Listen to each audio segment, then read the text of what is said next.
నమస్తే, నా పేరు Shivaji. Welcome to our channel. KNR అంటే జగన్మోహన్ రెడ్డి గారికి పిఏగా పనిచేసినటువంటి ఈ కేఎన్ఆర్ రాష్ట్ర ప్రజలకు పెద్దగా తెలియకపోవచ్చు, కానీ వైఎస్ఆర్సీపీ కార్యకర్తలకు, ముఖ్యంగా పార్టీ ఆఫీస్కు వెళ్ళి వస్తూ ఉన్నటువంటి కార్యకర్తలకు కావచ్చు, మండల స్థాయి నాయకులకు, జిల్లా స్థాయి నాయకులకు, అదేవిధంగా ఎమ్మెల్యేలకు, ఎంపీలకు, మంత్రులకు, అంటే ఆయన హయాంలో పనిచేసినటువంటి వాళ్ళు ఎవరైతే ఉన్నారో వాళ్ళకందరికీ ఇతను సుపరిచయం. ఎందుకంటే జగన్మోహన్ రెడ్డి గారిని కలవాలన్నా, జగన్మోహన్ రెడ్డి గారితో ఫోటో దిగాలన్నా, జగన్మోహన్ రెడ్డి గారితో మాట్లాడాలన్నా ముందుగా కేఎన్ఆర్ ఆయన ఒప్పుకుంటేనే లోపలికి పంపించేవాడు. లేకపోతే ఆయన కూడా ఎంతగా నమ్మాడంటే, ఏమన్నా ఉంటే కేఎన్ఆర్కి చెప్పండి, కేఎన్ఆర్ చూసుకుంటాడు. మీరు ఏమి చెప్పినా గత 5 సంవత్సరాల్లో రాజకీయాలకు సంబంధించినటువంటి విషయాలు ఏమైనా చెబితే కేఎన్ఆర్కి చెప్పన్నా కేఎన్ఆర్కి చెప్పు. సో కేఎన్ఆర్ అనే ఆయన జగన్మోహన్ రెడ్డి గారికి నోట్లో నాలుక లాంటి వాడు, ఒక ఆత్మలాగా పనిచేశాడని చెప్పి వైఎస్ఆర్సీపీ నాయకుల్లో ఎవరిని అడిగినా చెబుతారు. సో ఆయనకు సంబంధించినటువంటి భాగోతము ఇప్పుడు ఒక్కొక్కటిగా బయటపడతా ఉంది. సో ఆయన 10,000 రూపాయల జీతంతో మొదలైనటువంటి ఆయన జీవితము ఇప్పుడు 100 కోట్ల రూపాయల ఆస్తిపరుడుగా ఎలా తయారయ్యాడని చెప్పి విచారణలో విస్తుపోయేటువంటి విషయాలు బయటపడ్డాయి. సో ఈయన మీద వాస్తవంగా అయితే కనుక వైఎస్ఆర్సీపీ నాయకులకే తీవ్ర అసంతృప్తి ఉండేది. మేమేదో జగన్మోహన్ రెడ్డి గారిని కలవాలని పోతే మధ్యలో ఈయన పంచాయతీ ఏంది, సో అది ఏంటంటే గుడిలో ఈయన పూజారిలాగా తయారయ్యాడు, లోపలికి పంపించాలన్నా కూడా కేఎన్ఆర్ చెబితేనే లోపలికి పంపించేవాళ్ళు అప్పట్లో. సో ఈయన మీద కూడా గుర్రుగా ఉండేవాళ్ళు వైఎస్ఆర్సీపీ నాయకులు కొంతమంది అయితే ఇంటర్వ్యూల్లో కూడా కేఎన్ఆర్ గురించి ప్రస్తావన కూడా వచ్చింది. సో ఏమైనా అడిగితే కేఎన్ఆర్కి చెప్పమంటాడు, లేకపోతే అక్కడ ఉన్నటువంటి ఓఎస్డీకి చెప్పమనేవాడు, కానీ ఈయన డైరెక్ట్గా ఏది చేసేవాడు కాదనేటువంటి ఆరోపణలు కూడా వచ్చాయి అప్పట్లో. సో ఈయనకు సంబంధించి ఈయన లీలలు ఒక్కొక్కటిగా బయటపడతా ఉన్నాయి.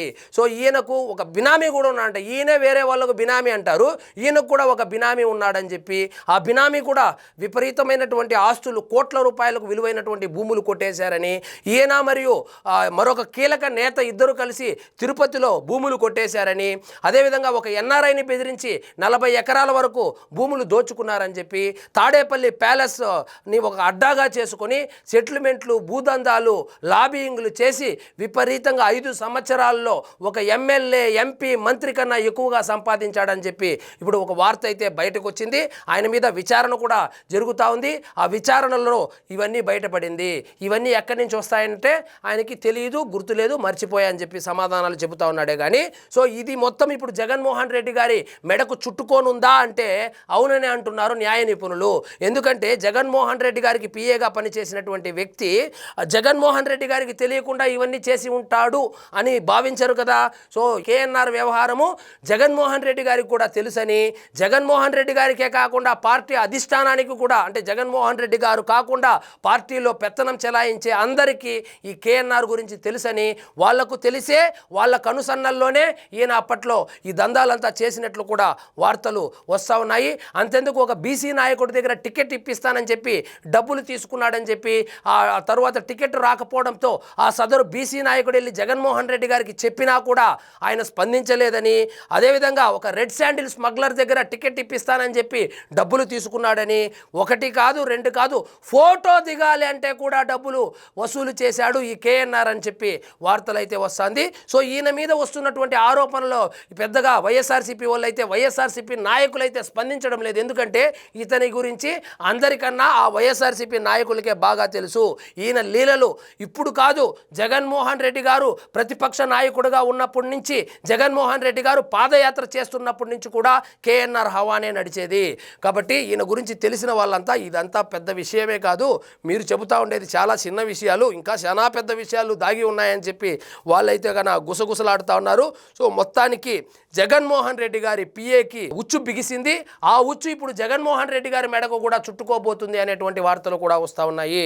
సో ఈ కేఎన్ఆర్ని అడ్డు పెట్టుకొని వైఎస్ఆర్సీపీ అధిష్టానం ఏదైతే ఉందో, సో డైరెక్ట్గా టికెట్ కావాలంటే నువ్వు 50 కోట్లు ఇవ్వు, 60 కోట్లు ఇవ్వు, 25 కోట్లు ఇవ్వు అని చెప్పి అధిష్టానం అడగలేదు. కాబట్టి కేఎన్ఆర్ దగ్గర అడిగించే వాళ్ళని, లేదా నీ మీద కేసులున్నాయి, నువ్వు అవకతవకలకు పాల్పడుతున్నావు, ఇది సార్కు తెలిసిపోయింది, ఇది ఏదైనా మేనేజ్ చేయాలంటే డబ్బులు ఇవ్వని చెప్పి డబ్బులు తీసుకున్నాడని చెప్పి, సో రకరకాల ఆరోపణలు అయితే వినిపిస్తున్నాయి. సెటిల్మెంట్లు చేశాడని, ఒక కార్ షోరూమ్కు సంబంధించి వాళ్ళేదో గవర్నమెంట్కి ట్యాక్స్ ఎగ్గొట్టారని, ఆ అవకతవకలకు పాల్పడ్డారని ఒక కంప్లైంట్ వస్తే దాన్ని నేను సాల్వ్ చేస్తానని చెప్పి ఆ కార్ షోరూంలో కూడా బాగా భాగస్వామి అయ్యాడని, సో ఎక్కడ భూములు లిటిగేషన్ ఉంటే నేను చేయిస్తాను అన్నకు చెబుతానని చెప్పి డబ్బులు తీసుకొని పెద్ద ఎత్తున ఇతను అక్రమాలకు పాల్పడ్డాడని, సో ఇప్పుడు ఆయన సంపాదించినటువంటి ఆస్తులు, ఆయన పేరు మీద ఉన్నటువంటి ఆస్తులు కావచ్చు, ఆయన బినామీ పేరు మీద ఉన్నటువంటి ఆస్తులు కావచ్చు, వాటిని చూస్తే వైఎస్ఆర్సీపీ నాయకులే ఆశ్చర్యపోతున్నారని కూడా వార్తలు వస్తూ ఉన్నాయి. ఈ ఆర్ఎన్ఆర్ అని ఎవరైతే ఉన్నారో ఆయన్ని అడ్డు పెట్టుకునే, పిఏని అడ్డు పెట్టుకునే సో జగన్మోహన్ రెడ్డి గారు కూడా ఇన్వాల్వ్ అయ్యి ఇలాంటివి చేపించేవాడని కూడా కొంతమంది అయితే అంటున్నారు. మరి నిజాలు తేలవలసి ఉంది. సో 10,000 రూపాయల జీతంతో మొదలైనటువంటి ఇతని జీవితము ఇప్పుడు 100 కోట్ల రూపాయల ఆస్తులకు ఎలా వచ్చిందనేటువంటి కోణంలో కూడా ఈ దర్యాప్తు అయితే జరుగుతోంది. సో ఈ పిఏ యొక్క ఈ కేసు ఏదైతే ఉందో దీనికి సంబంధించి జగన్మోహన్ రెడ్డి గారిని కూడా విచారించే అవకాశాలు ఉన్నాయి అనేటువంటి వార్తలు కూడా వస్తున్నాయి. మరి ఈ కేసులోనైనా జగన్మోహన్ రెడ్డి గారిని విచారిస్తారా, కనీసం ఆయనకు నోటీసులన్నా ఇవ్వబోతారా అని తెలియాలంటే వేచి చూడాల్సిందే. సో ఇదండి ఈరోజు మన టాపిక్. మీకు ఈ వీడియో నచ్చినట్లయితే లైక్ చేయండి, షేర్ చేయండి, ఛానల్ మాత్రం సబ్స్క్రైబ్ చేసుకోవడం మర్చిపోవద్దు.